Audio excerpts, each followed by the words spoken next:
There's one truth no one can escape: pain. But suffering, that's a choice. Pain is part of every human life. You may look at someone else and think they have it easier, but you wouldn't trade your life for theirs if you really knew what was behind their story. A friend once said to me, if life were a deck of cards and each card represented a different person's life, one of success, one of struggle, one of blindness, one of loss, would you really put your own card back and draw another? The answer is always no, because deep down we know our life, with all its challenges, made us who we are.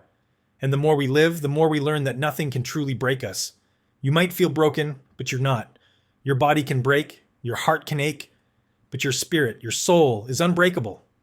When you walk through the darkest moments, the ones you'd never want to relive, the kind of pain you wouldn't wish on anyone, those moments become your greatest teachers. Think about it. Something that happened 10, 20, or even 30 years ago, which once felt unbearable. Today, you see how it shaped you. It gave you strength, compassion, depth. Pain lasts only as long as we give it a negative meaning. If you're blessed to have even 1, 2, or 3 people you deeply trust who love and respect you, you have gold. I've learned something. The more people you love, the more pain you'll feel. Because when you care about many, you share in their struggles. I have my family, my chosen family, my extended family. And when they hurt, I hurt too. In the beginning, I didn't know how to handle it. When someone I cared about was in pain, I would absorb their suffering so deeply that I became helpless. I had to learn not just to feel for them, but to serve them, to step out of the pain and into purpose. And maybe that's why God allowed me to go through so much, so I could build the muscle to help others, not just by speaking about it, but because I've lived it again and again. Years ago, Sage and I went through serious health challenges. I had mercury poisoning so severe that it burned a hole in my esophagus. I lost 1/3 of my blood. I could have died. And just a week later, I was scheduled to speak at Date with Destiny. In the middle of the event, something ruptured again. Doctor said, "You need surgery. You must stay here for days." I said, "No, you don't understand. These people matter to me." So I went on stage in a wheelchair because I wanted to serve. And something magical happened.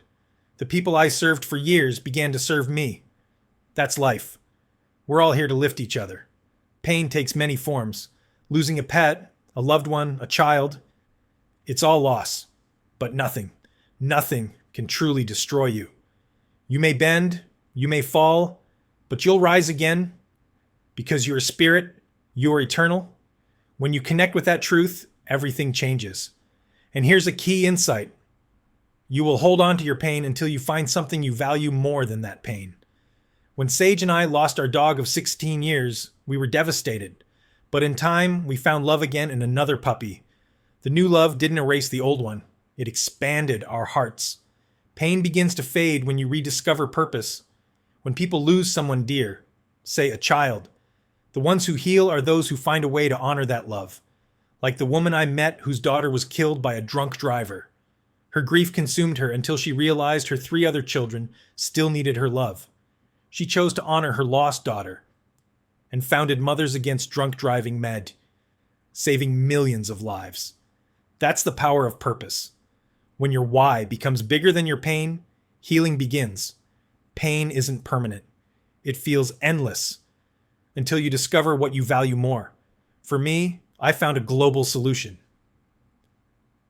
Whatever pain I face, emotional, physical, financial, if I can overcome it, I can help others do the same. That belief gives meaning to everything I endure, because if we don't transform our pain, we transmit it. We either grow from trauma or stay trapped in it.